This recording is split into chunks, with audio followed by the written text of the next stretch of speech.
Suatu ketika ada seorang sahabat Nabi Shallallahu Alaihi Wasallam. Setelah selesai sholat subuh, beliau pergi ke pasar dan melewati rumahnya Sayyidah Aisyah di kota Madinah. Ketika melewat rumah Sayyidah Aisyah, sahabat ini mendengar dari dalam Sayyidah Aisyah sedang membaca ayat 27 dari surat At-Tur.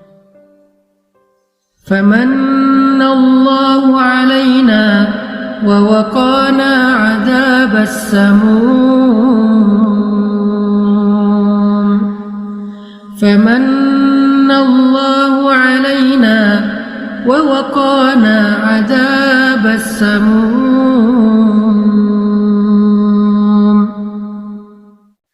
Lalu Sayyidah Aisyah diam sejenak, kemudian membaca lagi.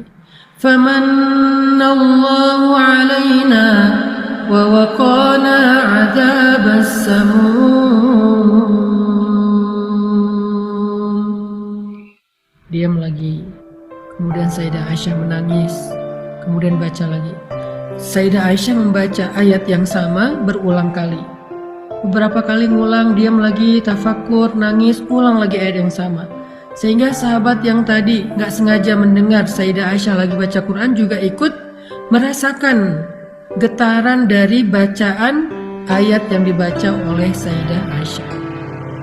Kemudian sahabat itu melanjutkan hajatnya. Dia pergi ke pasar. Di pasar dia jualan, dagang, segala macam. Menjelang zuhur dia pulang dari pasar. Lalu dia melewati lagi jalan yang sama. Ketika melewati rumah Sayyidah Aisyah, sahabat ini mendengar lagi suara Sayyidah Aisyah masih mengaji, masih membaca Al-Quran, dan masih di ayat yang sama dengan nada yang sama.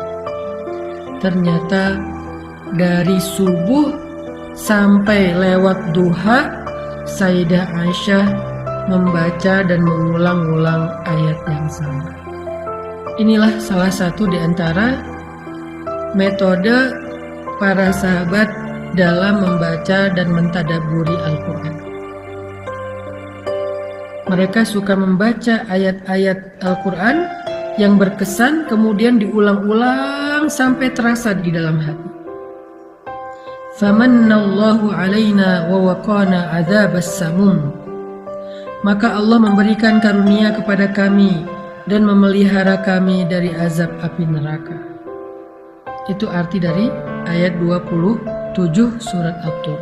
Pastinya Sayyidah Aisyah gak cuma baca ayat ini, tetapi membaca satu surat ini secara utuh, dari ayat pertama surat At-Tur sampai ayat terakhir, yaitu ayat ke-49.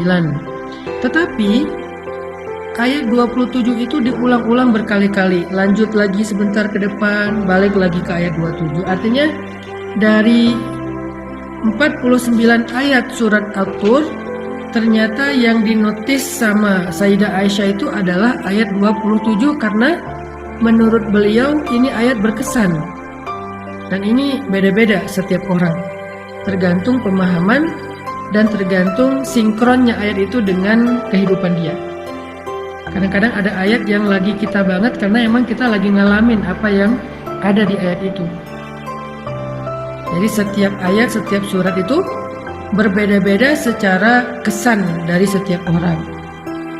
Nah, ketika kita mendapatkan satu ayat yang berkesan, maka metode yang ditempuh oleh para sahabat adalah dengan mengulang-ulang ayat tersebut. Terutama di dalam sholat tahajud, di dalam sholat duha, atau di luar sholat ketika kita punya waktu luang. Itu adalah metode yang ditempuh oleh banyak sahabat, termasuk Khalid bin Walid.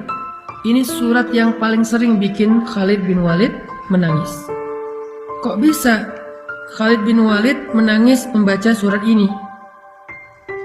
Karena di dalam surat ini Allah membahas tentang seseorang yang sangat dicintai oleh Khalid bin Walid, yaitu ayahnya Khalid, Walid al-Mughirah, seorang ahli sastra Arab yang ada di kota Mekah, seorang tokoh Quraisy, tetapi dia juga seorang yang paling benci kepada Nabi Muhammad SAW dan sering memfitnah Nabi Muhammad, terutama yang berkaitan dengan Al-Quran. Mengolok-olok Al-Quran, memfitnah Al-Quran, menuduh Al-Quran dengan tuduhan-tuduhan palsu. Itulah Walid Al-Mughirah. Sehingga ketika dia sangat memusuhi Al-Quran, memusuhi Nabi Muhammad dan menghalangi dakwah Nabi Muhammad, kebenciannya itu membuat dia sangat kufur, ingkar kepada Allah, sampai kemudian Allah Subhanahu wa taala membahas tentang dia di dalam surat Al-Muddatsir. Sehingga surat Al-Muddatsir ini adalah surat yang paling sering bikin Khalid bin Walid itu gemetar, gak kuat berdiri, menangis semalaman sampai sakit. Yang dibahas oleh Allah di dalam ayat ini, paragraf ini adalah Walid Al-Mughirah, bapaknya Khalid bin Walid.